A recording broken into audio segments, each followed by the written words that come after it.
अध्याय 4 सबक 4 टैक्स का इतिहास और कॉरपोरेशन की शक्ति। सार।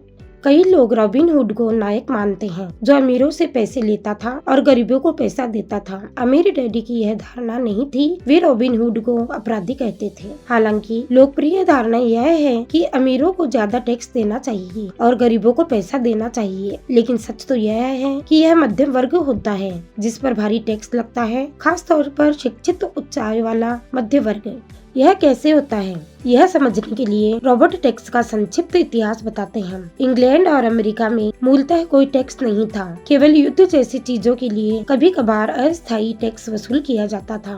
1874 में इंग्लैंड ने अपने नागरिकों पर स्थायी इनकम टैक्स लगा दिया। अमेरिका में वह भूमि जहाँ चाय पर टैक्स की वजह से बोस्टन टी पार्टी प्रतिरोध हुआ था और क्रांतिकारी युद्ध को चिंगारी मिली थी, वहाँ 1913 में 16वें संशोधन की बदौलत इनकम टैक्स स्थायी बन गया। बहुसंख्यक लोग इन आदेशों के पक्ष में इसलिए थे क्योंकि टैक्स शुरू में केवल अमीरों के खिलाफ लगाए गए थे, लेकिन फिर हालात बदल गए। हालांकि इनकम टैक्स का उद्देश्य अमीरों को दंड देना था, लेकिन अंततः यह उन्हीं लोगों को दंडित करने लगा जिन्होंने इसकी पैरवी की थी, गरीब और मध्यम वर्ग। अमीर डैडी ने समझाया कि वे और गरीब डैडी विपरीत ध्रुवों की तरह थे। गरीब डैडी सरकारी कर्मचारी थे और अगर वे अपने आवंटन को खर्च करते थे और लोगों को नियुक्त करके अपने संगठन को ज्यादा बड़ा बनाते थे तो उन्हें पुरस्कार दिया जाता था। लेकिन अमीर डैडी जितने कम लोगों को नौकरी पर रखते थे और जितना कम पैसा खर्च करते थे, उनके निवेशक उनका उतना ही ज्यादा सम्मान करते थे। और जब सरकार फैलती है तो इसके समर्थन के लिए आवश्यक टैक्स डॉलरों की राशि भी बढ़ जाती है।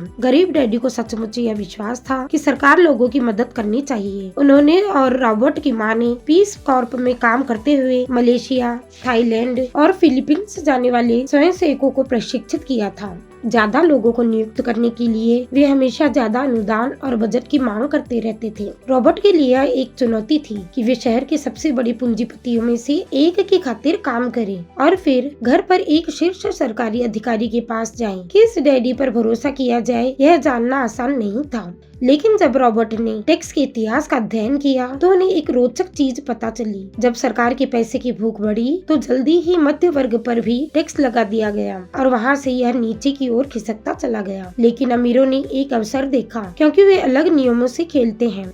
कॉरपोरेशंस, जो समुद्री जहाजों के युग में लोकप्रिय हुए, टैक्स से बचने का तरीका प्रदान करते थे। कानूनी कॉर्पोरेट तंत्र को समझने से अमीरों को एक भारी लाभ मिला और बुद्धिजीवियों ने ज्यादा चतुर बनने की अनुमति मिली। सरकार का आदर्श यह है कि पैसे का अतिशेष नहीं होना चाहिए। यदि आप अपनी आवंटित राशि खर्च करने में असफल रहते हैं तो यह जोखिम रहता है कि आप उसे अगले बजट में गंवा देंगे।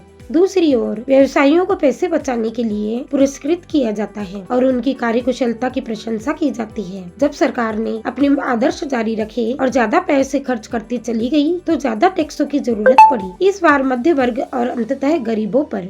कॉरपोरेशन सिर्फ एक कानूनी दस्तावेज होता है जिससे एक कानूनी संस्था बनती है। यह दरअसल कोई चीज नहीं होती, यह कोई फैक्ट्री या लोगों का समूह नहीं होता। लेकिन कॉरपोरेशन की इनकम टैक्स दर व्यक्तिगत इनकम टैक्स दर से कम होती है। इसके अलावा कॉरपोरेशन को टैक्स चुकाने से पहले कुछ खर्च करने की अनुमति होती है। जो लोग उठकर अपनी नौकरी करने के लिए ऑफिस जाते हैं और टैक्स चुकाते हैं, अगर वे समझ सके कि अमीर लोग खेल को कैसे खेलते हैं तो वे भी ऐसा ही कर सकते हैं। समस्या यह है कि आप किसी नौकरी में जितनी ज्यादा मेहनत से काम करते हैं, आपको सरकार को उतना ही ज्यादा टैक्स देना होगा। टैक्स अंततः उन्हीं लोगों को दंडित करते हैं जिन्होंने उनके पक्ष में पैरवी की थी। अमीरों को दंडित करने का प्रयास शायद ही कभी काम करते हैं, क्योंकि अमीर लोग अपने टैक्स के बोझ को न्यूनतम करने के तरीके खोज लेते हैं। ऐसा ही एक तरीका है इंटरनल रेवेन्यू कोड का अनुच्छेद 1031। इसमें बेचने वाले को किसी मकान या जमीन बेचने से हुए मुनाफे पर टैक्स नहीं देना पड़ता, अगर वह उससे महंगा मकान या जमीन खरीद ले। जब तक आप अपनी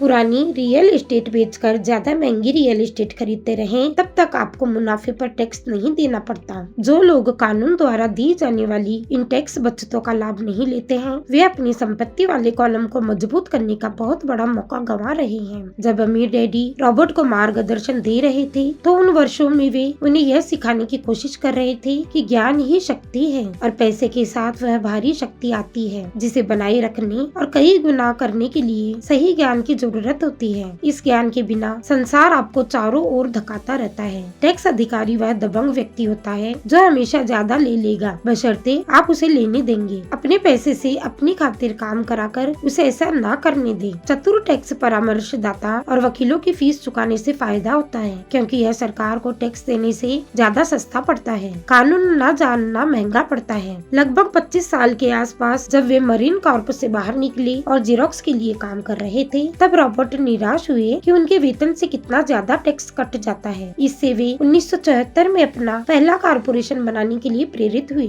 इससे वे रियल एस्टेट में निवेश करने की खातिर अधिकाधिक पैसा इकट्ठा करने की फिराक में अपने दिन की नौकरी में ज्यादा कड़ी मेहनत करने के लिए भी प्रोत्साहित हुए। वे जेरोक्स के शीर्ष सेल्स पीपुल में से एक बन गए। 3 साल से भी कम समय में वे अपने रियल एस्टेट होल्डिंग कॉर्पोरेशन से इतना कमा रहे थे जितना जेरोक्स में काम करके नहीं कमा रहे थे। उनकी कंपनी ने उनके लिए उनकी पहली पोर्श कार खरीदी, जो इस बात का प्रमाण थी कि योजना काम कर रही थी। उन्होंने अमीर डैडी से जो सबक सीखे थे, उनकी बदौलत वे कम उम्र में ही चूहा दौड़ से बाहर निकलने में कामयाब हुए और वे यही करने में दूसरों की भी मदद करना चाहते हैं। फाइनेंशियल IQ या वित्तीय बुद्धि से ही यह संभव होता है। यह 4 चीजों से बनती है: अकाउंटिंग, वित्तीय साक्षरता या संख्याओं को पढ़ने की योग्यता, और किसी व्यवसाय की शक्तियों तथा कमजोरियों का आकलन करने की योग्यता, निवेश, पैसे से पैसे बनाने का विज्ञान और रणनीतियाँ, बाजारों को समझना, मांग और पूर्ति का विज्ञान तथा बाजार की परिस्थितियाँ, और कानून, टैक्स लाभ तथा सुरक्षाएं। दीर्घकालीन दौलत के संदर्भ में इन कानूनी लाभों को समझना अनिवार्य है।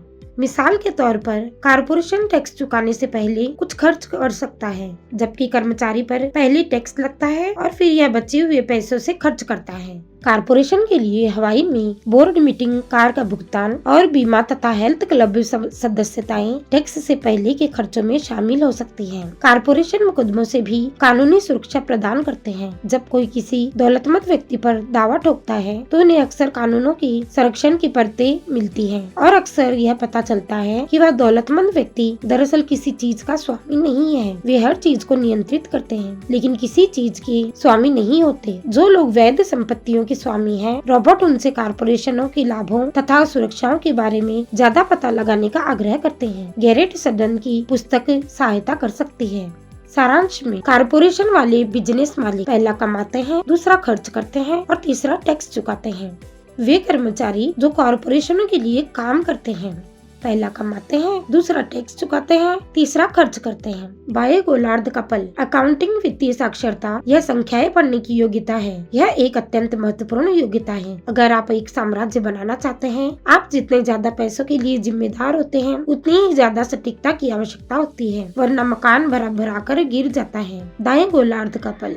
निवेश पैसा पैसे को बनाता है का विज्ञान है। इसमें रणनीतियों और फार्मूलों की जरूरत होती है जो मस्तिष्क के सृजनात्मक हिस्से का इस्तेमाल करते हैं। अवचेतनपन बाजारों को समझना, मांग और पूर्ति का विज्ञान है। आपको किसी निवेश के फंडामेंटल या आर्थिक पहलुओं के अलावा बाजार के तकनीकी पहलुओं को जानने की जरूरत है जो भावना से संचालित होते हैं। रॉबर्ट क्या कह रहे थे? अब सोच विचार करने का समय है। खुद से पूछे, रॉबर्ट इस उदाहरण में क्या कह रहे हैं और वे ऐसा क्यों कहते हैं? इस खंड में आपको रॉबर्ट के साथ सहमत या असहमत होने की जरूरत नहीं है। लक्ष्य तो यह समझना है कि रॉबर्ट क्या कह रहे हैं।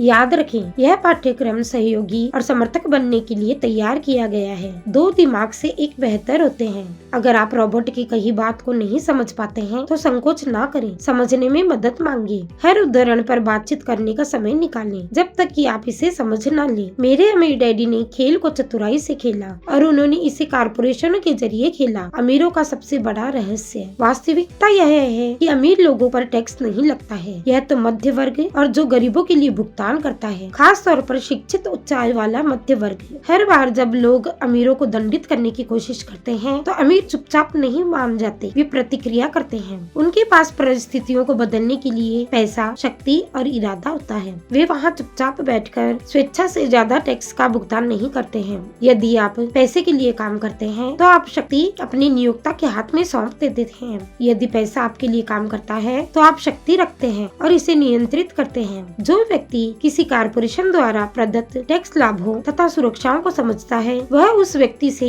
बहुत ज्यादा तेजी से अमीर बन सकता है जो एक कर्मचारी है या छोटे व्यवसाय का अकेला मालिक है। यह पैदल चलने और उड़ने जैसा फर्क होता है। कर्मचारी कमाते हैं, टैक्स देते हैं और फिर बचे हुए पैसे पर जीवन यापन करने की कोशिश करते हैं। कारपोरेशन कमाता है, हर चीज खर्च करता है जो यह कर सकता है और फिर जो बचता है उस पर टैक्स देता है। यह उन सबसे बड़े टैक्स छिद्रों में से एक है जिसका अमीर लोग इस्तेमाल करते हैं।